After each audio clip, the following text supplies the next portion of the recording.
chanson. Tout le monde est voisin. 7 milliards de voisins, Sandrine Mercier. Bonjour, bienvenue les voisins, les voisines, je suis ravie d'être avec vous aujourd'hui, vendredi.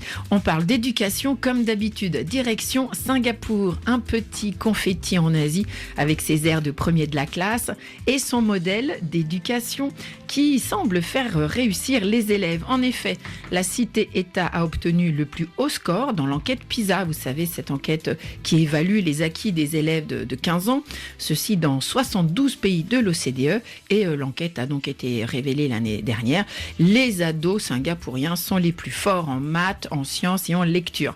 Alors d'où vient ce succès ? Existe-t-il une méthode gagnante de Singapour ? Et faut-il pour autant s'en inspirer ? Des écoles françaises en tout cas ont décidé de l'appliquer et nous verrons comment. Pour en parler aujourd'hui, 3 invités, 3 femmes. Je commence avec Marion Zipfel. Bonjour. Bonjour. Vous êtes journaliste et vous avez habité 7 ans à Singapour et vous voilà de retour à Paris. Avec le sourire. Et prête à expérimenter le système éducatif français.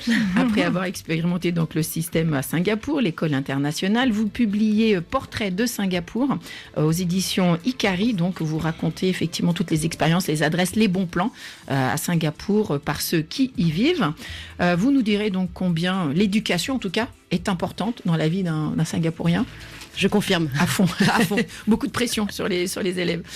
Également avec nous, en face de vous, Monica Niagoy. Bonjour. Bonjour. Alors vous êtes spécialiste de la méthode de Singapour. Vous dirigez une collection aux éditions de la librairie des écoles. Alors vous êtes venu avec 5, 6, 7 livres, comme ça éparpillés sur le bureau, parce que ce sont tous des livres que vous avez écrits en français, en anglais. Vous avez été formé à Singapour, à la méthode, et aujourd'hui, vous formez vous-même. Non, j'ai fait l'école française en tant qu'américaine, au Vietnam, l'école primaire, et à Washington, l'école secondaire. Donc, j'ai une grande estime pour l'éducation française, et j'étais toujours fière en tant qu'américaine d'avoir été élevée dans le système français, surtout les mathématiques françaises. Et maintenant, depuis 2 ans, nous sommes revenus, mon mari est français, nous sommes revenus, il est revenu et moi je viens habiter en France depuis 2 ans. Donc j'ai été découverte par la librairie des écoles, je dirige cette collection et je fais des formations partout en France pour former les professeurs. Et donc la réponse à votre question, c'est oui, je connais cette méthode très bien. Je fais des formations en anglais, en espagnol et en français sur ça, mais je fais aussi des formations sur d'autres séries de mathématiques. Nous verrons en tout cas combien cette méthode de Singapour a fait des petits aussi, partout dans le monde. Voilà. Vous en êtes un bel exemple avec votre multi-nationalité. Également avec nous, Jelika Darbo, bonjour. Bonjour. Alors vous êtes professeure des écoles, vous êtes à Saint-Denis, vous êtes institutrice, on va dire ça, au CE1, c'est dans l'école publique, et vous vous êtes inspirée justement de cette méthode dans vos cours de mathématiques. Oui. Et vous avez donc travaillé à base de ces magnifiques livres. Bonjour. Bonjour. Plaisir. Le plaisir est pour moi aussi. En tout cas, vous nous direz comment vous l'avez mise en place avec vos élèves et pour quels résultats. Alors l'école de Singapour, un modèle, on attend vos questions au 33 1 84 22 75 75 et sur Facebook, exprimez-vous pendant l'émission. Alors les messages arrivent également sur Facebook. Nous avons Razak qui nous écrit de Porto, qui dit effectivement à quel point l'éducation est une composante essentielle du développement, que tout pays qui a un bon système éducatif doit nous inspirer. Alors pourquoi pas regarder du côté de Singapour. Lui, il voit à quel point au Bénin et au Nigeria, en tout cas l'école est à la traîne, mais c'est plutôt pour des problèmes de conditions de travail des enseignants, des salaires et les formations qui laissent à désirer. Richard Azongo en RDC dit qu'il ne faut pas attendre des autres pays des recettes miracles pour faire fonctionner son système scolaire, mais au contraire, il faut plutôt travailler à adapter des problématiques internes pour en faire un système de bonne qualité. Nous avons aussi Guy de Dakar qui dit que malheureusement en Afrique, nous manquons d'outils au service de cette transmission des connaissances.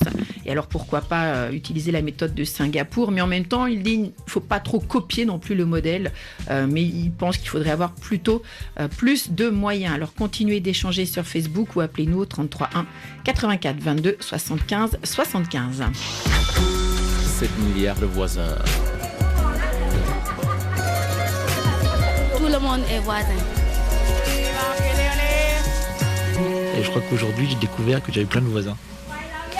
Alors, dans un petit tour de l'état de l'éducation sur la planète, on montre souvent la France du doigt, mauvais élève en maths, et voilà que Singapour arrive devant le reste du monde dans le dernier classement PISA de l'OCDE. Très performant en mathématiques justement, mais aussi en sciences et compréhension de l'écrit. Alors Singapour, les meilleurs, c'est ce qu'ils nous disent, ce que nous révèle cette enquête. Comment est-ce qu'on a fait pour déterminer cela exactement ? Qui peut répondre à cette question ? À vous, Monica Niagoy. Eh bien, il y a pas mal de raisons. D'abord, je veux dire que quand on dit que les enfants... À Saint-Denis, en France, ça vous c'est paraît, moitié moins, à ça peu vous près paraît important Mensuel, je suis autour de 1700 euros. Plus si on enseigne dans un quartier ou dans une zone dite classée, c'est-à-dire REP. Donc moi, j'enseigne en REP+. Donc je bénéficie d'une prime d'à peu près de 200 euros. Donc rajouté à ces 1700, je me retrouve à peu près à 1900 euros par mois. Et au-delà du salaire, à Singapour, il y a cette formation qui est très importante. Ils ont établi un centre spécial qui est dédié à la formation des professeurs, où ils doivent y aller très régulièrement. Ils ont le gouvernement, le ministère de l'Éducation singapourien veille effectivement à ce qu'il n'y ait pas un trop grand décalage entre les salaires des profs et les salaires des autres fonctionnaires. Il y a des augmentations régulières et il y a un statut. Et comme l'éducation a un rôle clé et que, on dit il faut former les enfants, il faut former les têtes, les dirigeants de Singapour, les profs, les instituteurs ont un véritable statut à Singapour.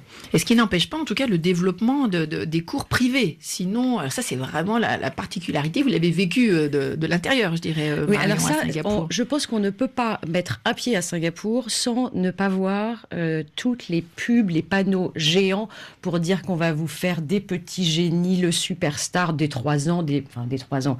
Ça, c'est pour les feignants. Mais des 18 mois, en fait, il faut aller mettre les enfants dans les cours de soutien scolaire.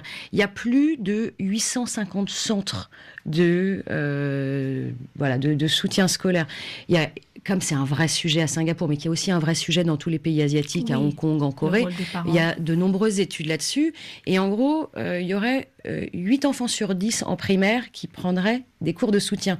Alors, en France, on en rit, mais en fait, on est le pays européen qui aussi prend le plus de cours particuliers. Donc, on a aussi comme ça certaines... Oui, il y a beaucoup de pression avant de prendre Amadou qui nous appelle de Bombay au Sénégal. Il y a beaucoup de pression. Et il y a justement cet examen de fin de primaire qui est hallucinant. Tout à fait. Donc, il y a... en fait, pourquoi est-ce qu'il y a tous ces cours de soutien ? Parce qu'en fait...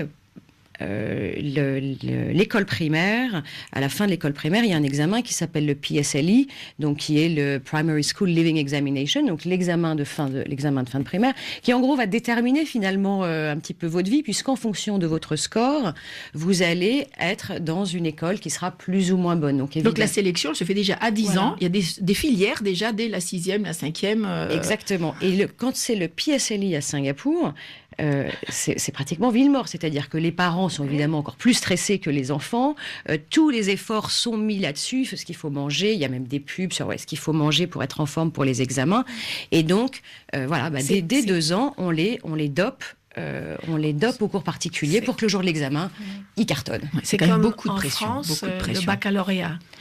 Mais eux, ils le vivent à 10 ans. Voilà, ils le vivent un peu jeune. Et avec des même atmosphère. Avec une conclusion aussi que parfois vous vous retrouvez avec des enfants qui sont en burn-out. Tout à fait. Et alors qu'ils ne sont même pas encore entrés dans l'adolescence. Alors on va tout de suite écouter Amadou qui nous appelle de Bombay au Sénégal. Bonjour Amadou. Bonjour Sandrine. Merci d'avoir composé le 33 1 84 22 71 71. Vous êtes enseignant aussi dans une école à Bombay et vous n'avez pas à rougir de vos résultats. On vous écoute. Nous n'avons rien à envier au Singapour, Canada, Estonie, etc. Parce que ici à Bombay, on a développé un système d'enseignement parascolaire. C'est-à-dire qu'on met en pratique des projets. C'est-à-dire que la plupart de nos élèves, ils sont d'abord, avant d'être des élèves, des apprentis au niveau des ateliers de leur papa. Avec des systèmes technologiques comme par exemple des métallurgies ou bien maçonnerie, etc. Maintenant, qu'est-ce qu'on fait? C'est-à-dire qu'on met en pratique des projets. Des projets, par exemple, les mercredis soirs et les samedis soirs, où il n'y a pas de cours.